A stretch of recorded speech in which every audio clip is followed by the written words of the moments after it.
advised, enemy personal radar active.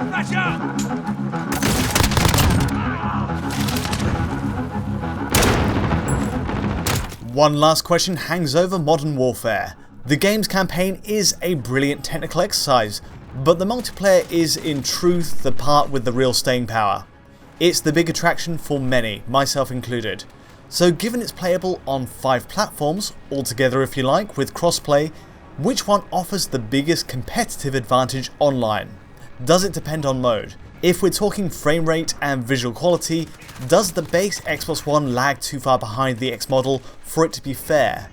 And what about PC's offering of keyboard and mouse controls, and a suite of features not even available on console, like ultra-wide screen support? It's not all about frame rate of course, but regular digital Foundry viewers will know that it's one big factor. The smoother the refresh, the tighter your control of the action will be.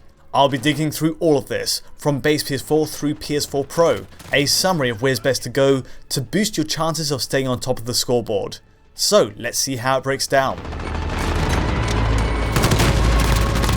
First up, a quick word on image comparisons.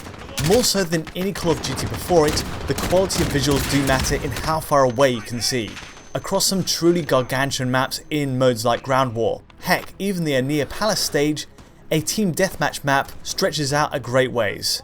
You do need that pixel precision to catch enemies on the horizon sometimes. Look back to the original Call of Duty 4 on 360 or PS3 and we got away with a far lower resolution, each one natively rendering at 600p. Then again, that era of the series relied more heavily on auto-aim, a way to kind of compensate for the perceived imprecision of gamepad controls, but equally to make up for a less clear image. These days, current gen machines can hold their own much better next to PC, and auto-aim as a result is dialed back quite radically. Surprise surprise, PS4 and Xbox One even have options beyond the controller.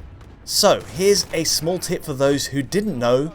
You can plug any generic keyboard and mouse into your console and play that way. Enter the settings menu and the toggle will recognise the input and you can play it much like a PC game. The catch to this, well, if you play on a keyboard and mouse, you're at an inherent advantage when it comes to aiming accuracy.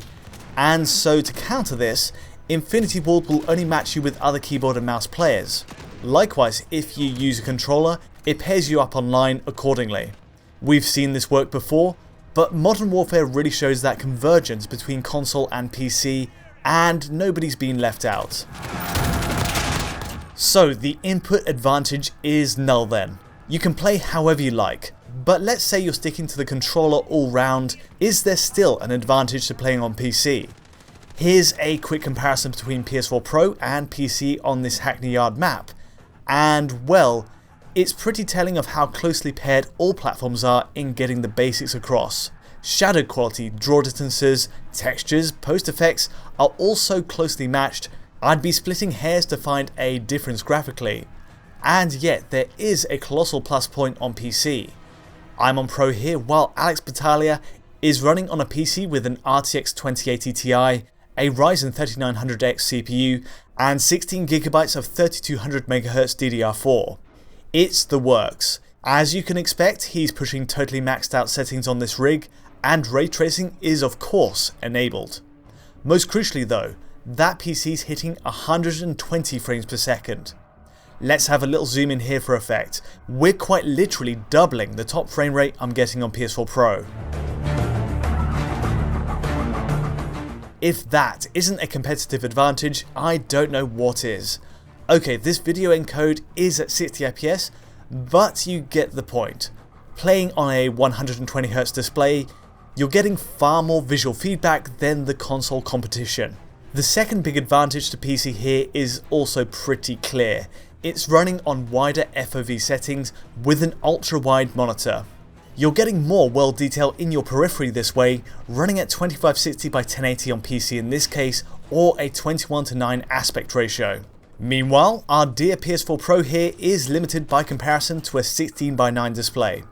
A quick side note on resolution here, the multiplayer continues to use a dynamic resolution on Pro, typically rendering at a native 2688 by 1512.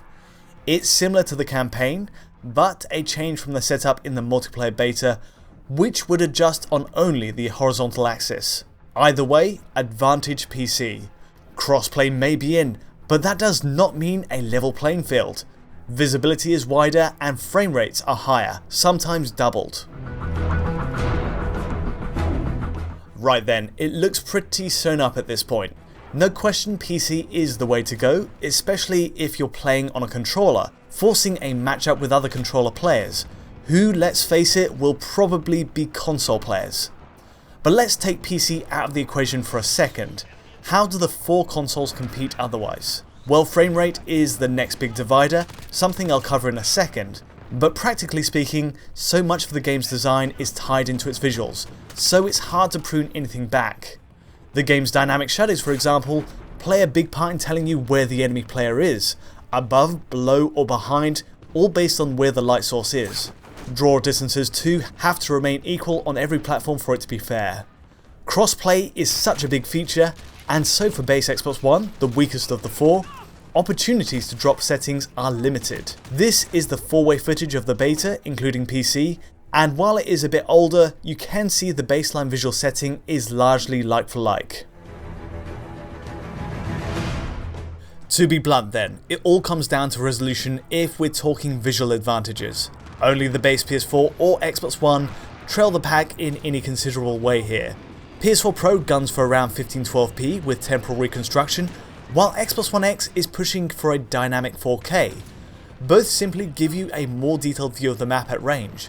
As for base Xbox One, that's a dynamic 900p compared to the dynamic 1080p on PS4.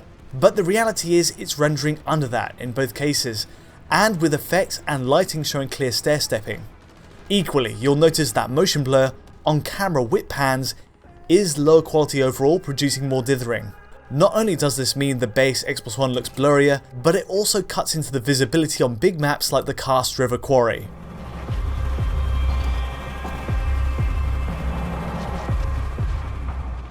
There's another angle to this, one that bridges visual quality to performance. Screen tearing is a factor on both Xbox One machines, and so you'll experience more chopping of the frame right at the top of the screen. It's a concession to make to help the frame rate overall in the lower half, but it's a visual drawback nonetheless. If we're talking frame rate performance overall though, there is an absolutely clear pecking order in the final build. PC is the pack leader, of course, depending on your GPU and settings, but let's look at the 4 consoles in order of worst to best. Unsurprisingly, it's the Xbox One S, the base machine, that kicks things off here.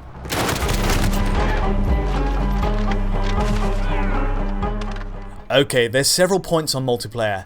There are so many modes and so many ways to tax the machine. Needless to say, 2v2 gunfight games, not a problem, and you'll hit 60 FPS on base Xbox One without much trouble, and great fun it is. But there's also team deathmatch games going to 20 players, there's big 60+ player ground war games, and then the daunting prospect of adding 2-player split screen into the mix. What we're looking at first then is ground war on the Karst stage. I'm actually impressed by the turnout on this one. We're mostly getting 50 to 60 FPS on Xbox One, with potential drops under, but in that ballpark.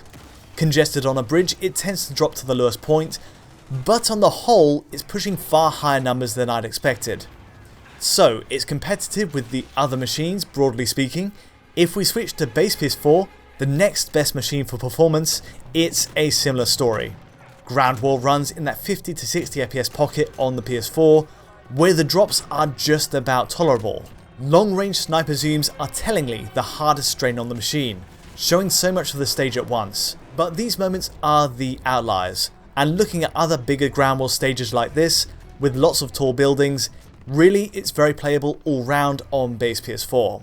Plus, it doesn't suffer from any of that screen tearing visible on Xbox One, which is a plus in my book. Securing Delta. Assist your team at sea. If we're to look at the enhanced machines in ground war, the Xbox One X is the next step up in performance. Again, we're going back to the Karst stage. You get the same issues with tearing as the base model, but actually it's much more tightly confined to that 60 FPS target overall. Some dips to the 50 FPS line show up around heavy alpha as you'd expect, but it's an improvement over the beta for this section. And yet, overall, the best way to play this competitively would be on PS4 Pro. Switching to that now, Ground War is much tightly locked to 60 FPS than any other console. Obviously, exact gameplay matches aren't possible here, but there's no question it's a smoother ride, and with no screen tearing to worry about either.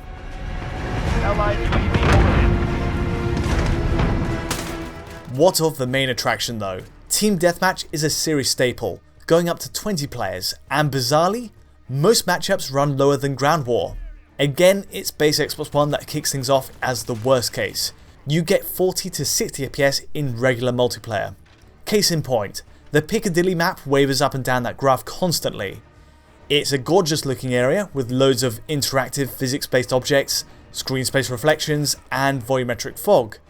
It's arguably the best looking level in the game. The trade-off is performance really suffers on Xbox One. It can hold to 40 FPS at points, and with all that tearing up top too, so really not a great turnout. Fortunately, most other Team Deathmatch games do run better, and you're talking about 45 to 60 FPS for a bulk of play. In other words, go into this mode expecting some stuttering and bouts of sluggish play just as you go in for the kill. And word to the wise, try to avoid the Piccadilly stage if you want the best, most competitive performance on Xbox One. Got control. For the next step up in deathmatch performance, both base PS4 and Xbox One X are closely tied. Let's kick off with base PS4. Again, we're seeing much more of this footage coming at around 60 FPS, with some occasional drops into the 50s. It's a night and day improvement over the Ground War mode really, which is the opposite to how Xbox One performs in each mode. Expect mostly locked 60 FPS on most maps on PS4 then, barring perhaps Piccadilly, and with some drops on impact with enemies. Xbox One X has a similar weakness in those close encounters. Let's see it in action then. Anything with smoke effects or blood splatter gets the GPU to drop frames from 60, but on the whole it's very solid. The only big difference is the tearing on X, again, but that shouldn't intrude on much of the experience outside of areas where it drops anyway. In this case, it's not a constant, whereas the base Xbox One has it in abundance.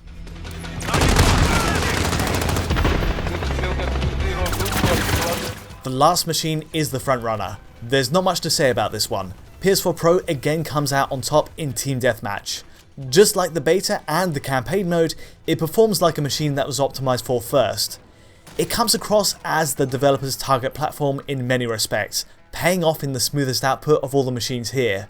So, in other words, after the best performance on console, the Pro is the best pick.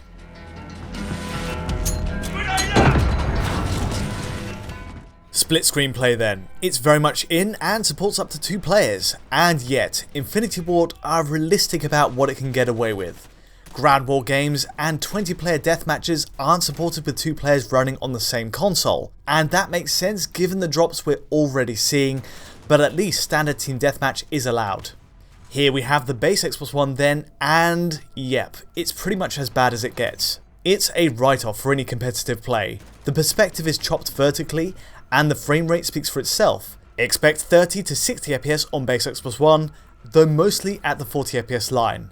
Plus, there's tearing only on the top player's screen, which will be a bit of a pain if you're player 1. There's no real redeeming quality to this, besides the fact it's there as an option, in a pinch. Base PS4 meanwhile has a slightly better time of it, though again that Piccadilly stage gives it a fluctuating line around 40 FPS. The enhanced consoles offer the next step up for split screen players. It's Xbox One X next with a 50 to 60 FPS level of performance, an average of 10 FPS higher than both base machines, though with a lot of tearing all over the place. It's also still prone to sharp drops into the 40s, and at that point both players will really feel it.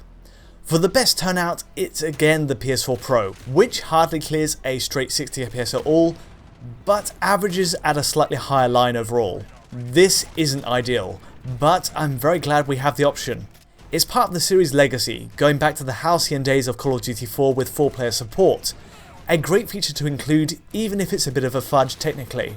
From a competitive angle, clearly though, you're better off keeping each player to one console. Reach the halfway point.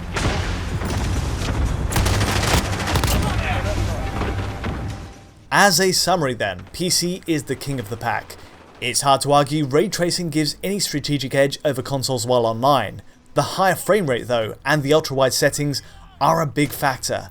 These categorically will get you more feedback on the battlefield, and more information to react to.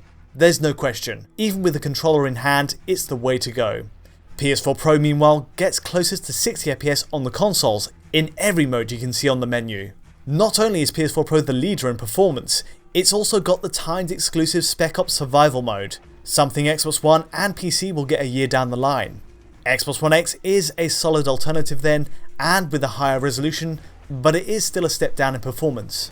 The only version to be wary of, as far as Team Deathmatch frame rates go, is Xbox One, which genuinely struggles on some stages. And then there's base PS4, which generally acquits itself very nicely in the middle, with similar performance to Xbox One X, though with less clear visual quality overall, it finds itself in third place.